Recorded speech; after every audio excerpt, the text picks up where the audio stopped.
Let's see what we got. Jay-Z, Reasonable Doubt, exclusive. The first time I wrote a rhyme that I thought I could do it was, I'm the king of hip hop, renewed like the Reebok, the key in the lock with words so provocative. As long as I live, I'll be dun, dun, dun, dun. When I caught that pocket, I was like, oh.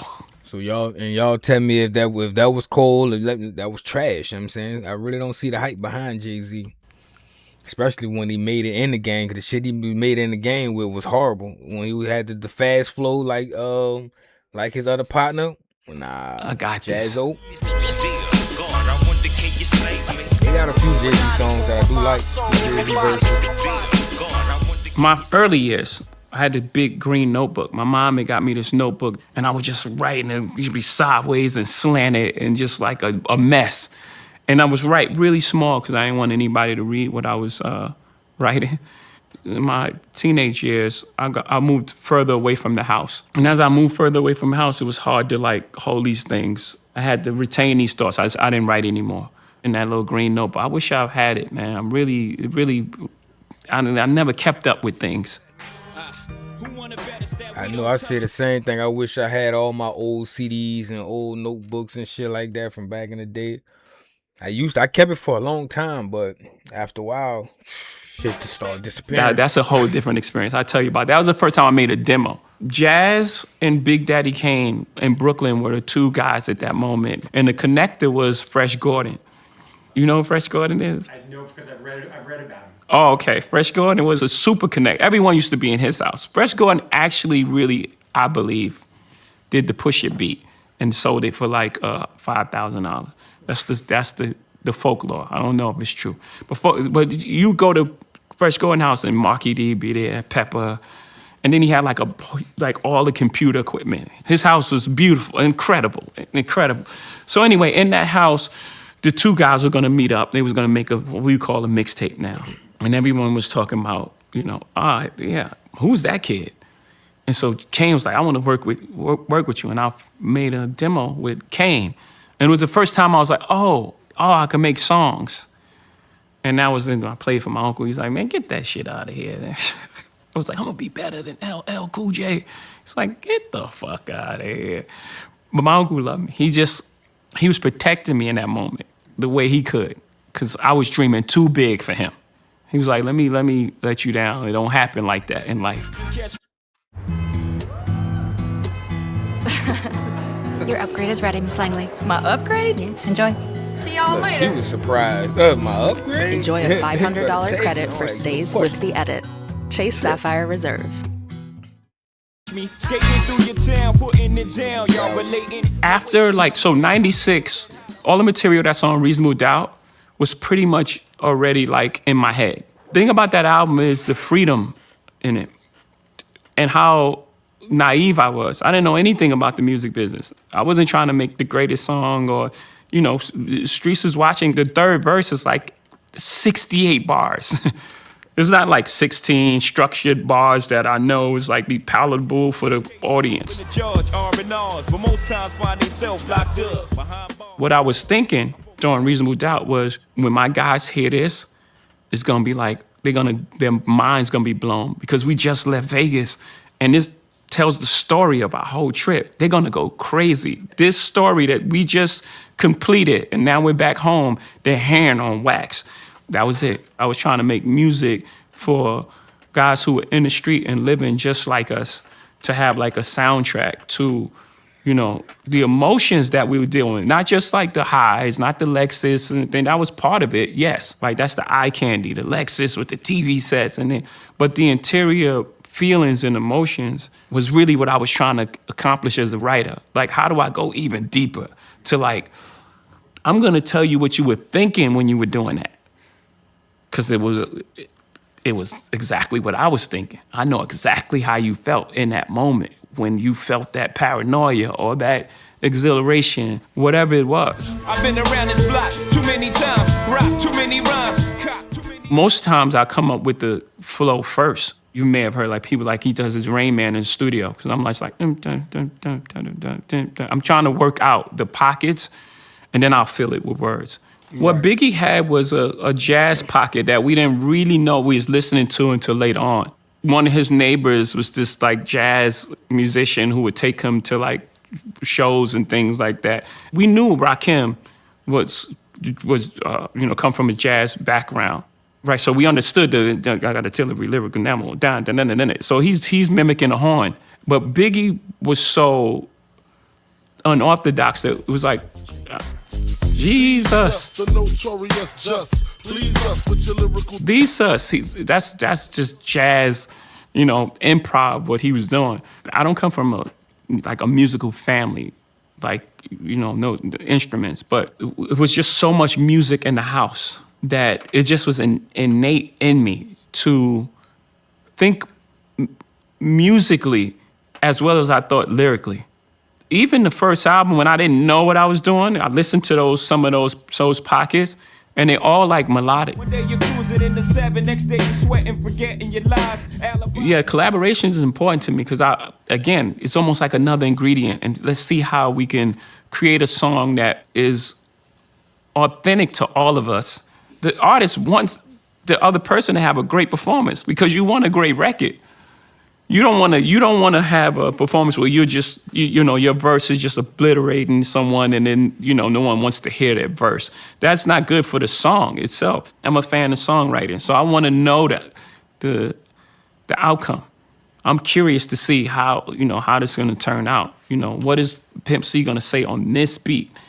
He didn't like that beat in the beginning. It was just like, hey, Jig, man, that's thing too fruity, man. He thought he was making like the biggest commercial, like sellout record. And he took some convincing. He still did the song. We actually was really cool once we met each other. I think he had 8 bars. I'm not sure. Maybe 12. I think he had 12 bars. 12-bar verse that was like one of the most memorable verses on a song.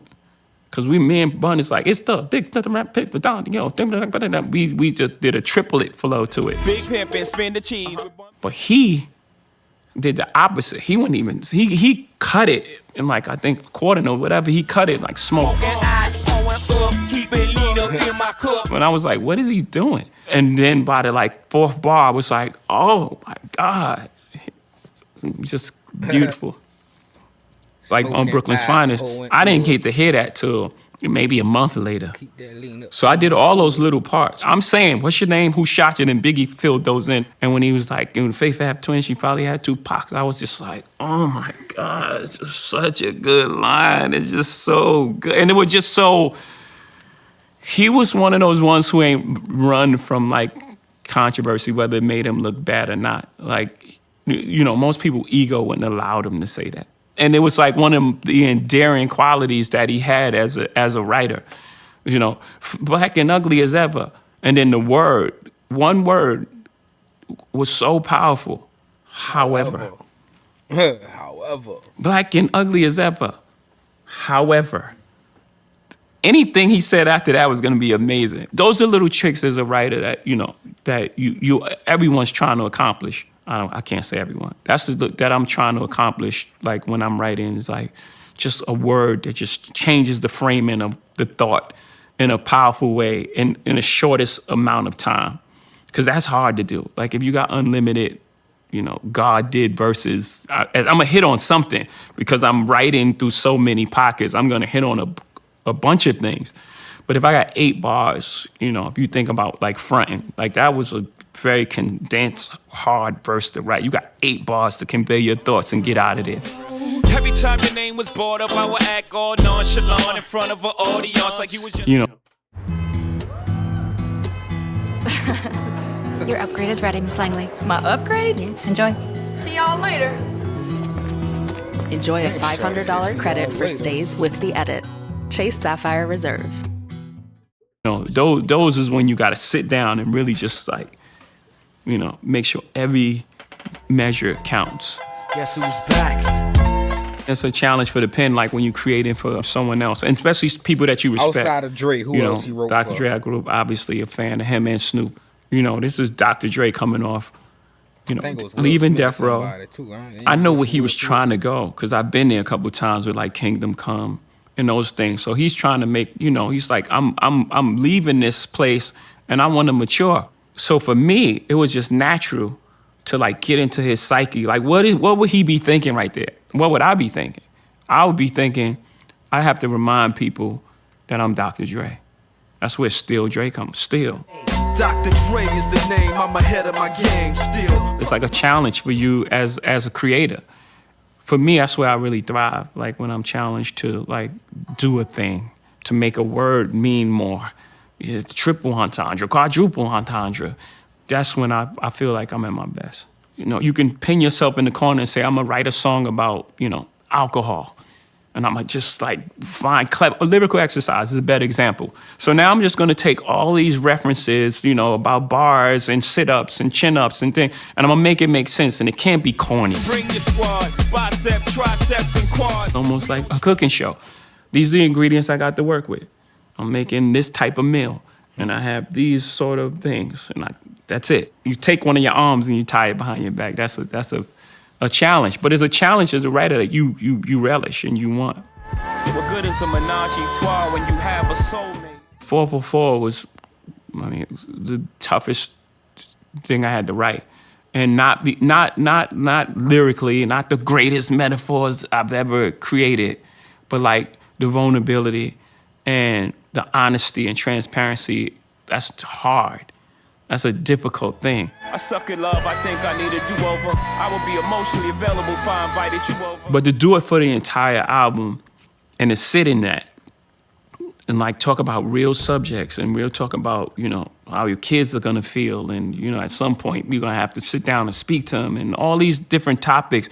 That was the most difficult album that I had to write. The Niggas in Paris, I think that as a writer, those are like some of my best moments, some finest moments for me, the most rewarding. I wouldn't say best. My most rewarding moments is to make something that people just dancing to, having a good time.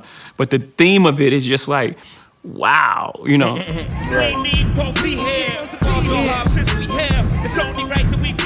It still has the connotation of racism in it, how people look at you, and we know about the French relationship with Africa and their money and blah, blah, blah. There's a lot of deep things that's happening at one time. You mentioned like the story of OJ. It's like this idea that once you've attained the success, you're a different person. Like you walk in as a different person. And I believe like OJ got to a point where he thought he was bigger than race. And he was like, no, I'm not black, I'm OJ. And it was like, okay. Right, because the moment you're not OJ, we're gonna see how that ends, right? Whereas, you know, myself, I show up as myself, and writing that in the song is just like, sound like you just said there's a responsibility that I have, and I think everyone has that's come from certain places where we come from that just comes with it. That's just the responsibility you carry. Like when you walk in the room, you ain't walking in just a solo. You represent the history of what's been done in this country. And it don't have to be all loud. You know, it's like every second of the day, but it's there. It's like air.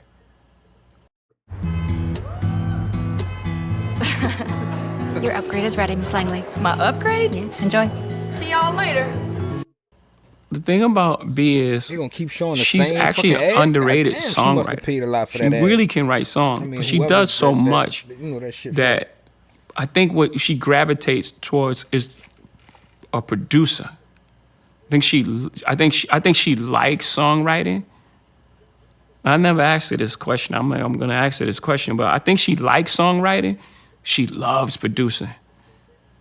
Because the thing she does is unbelievable. It's like she'll hear a snare from a song that maybe we heard once a year ago, where she'll just pull a snare from somewhere, or like take this song and mix it with this song and then put that bridge over here, or, you know, have a completely different song on a completely different beat and make it work for a whole other project. You know, I'm watching that like, wow, inspired by, you know, what she's doing. And I never really thought about that, but I'm almost sure like she likes songwriting, she loves producing. Yeah. Remember, hip hop was about the gift of discovery. That was it. When you went to school, you couldn't have the person that was already good. You have to say, yo, I got the new tape of somebody you never heard of. And it actually told the story of you. That's why hip hop became so big, because everyone wanted to feel those feelings. I tell people all the time, never fight against the future.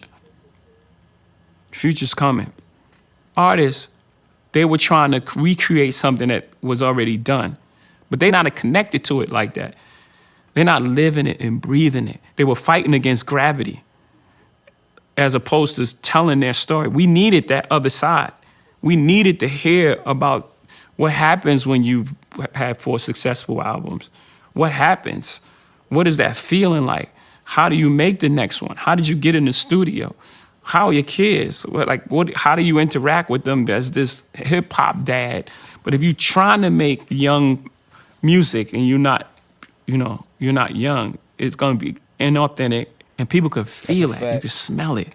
So the best thing that anyone can do, like going through music, is to tell their story. At an old age, which is crazy. Just keep creating from that space. I love what the Clips are doing right now, and how it's authentic to them, and they're telling the story about their mom and dad who just passed away, and how deep that is, with John Legend singing on the chorus, and everything that they've been through is an authentic display, a piece of classic material that it could have came out 96 or come out 2026. It still feels the same because it's real and it's authentic to who they are. You was tired but not ready to go. Basically was dying without letting me know. I love you. After Black Album, it was more so like, what do I want to say and what do I have to say? And what's the challenge in the writing? I thought it was Success decent. hasn't changed my approach to making music. I've always felt like my aspirations were ahead of where I was currently. Even with all the success, I'm still like, no. This is where we belong. This is our place. I'm just 2 years ago was like fighting with the NFL to put Dr. Dre on. It's not fighting, but like convincing. It's like, y'all 30 years too late. Like, this is supposed to been happen. Nah, that's a that fact. emotion was from the first album to now. That fight to say, we're here, this is what we're about, and we're gonna get there, and this is what we deserve. Like I said, those are the ingredients that go in the song, whether it be about, a big yacht or the Lexus, bragging about money. Those are just props. That's not the engine. That's not the emotion that my music is running on. But once you get into the interior of the song, what you're hearing is the same thing you're gonna hear from, someone who has some integrity, morality, questions about religion, questions about who you are as a man, relationships, your legacy, your children, the fears that they're gonna have, whatever karmic debt that you put out there, and how, that's gonna affect your family. Those are the real themes. My locations have changed, but who I am as a person and what I believe in, none of that's changed. Things I believe to be true, maybe young, I don't believe so much. A lot of street codes and things like that may have messed with our emotional intelligence. Money over hoes. That's a terrible concept. It sound good.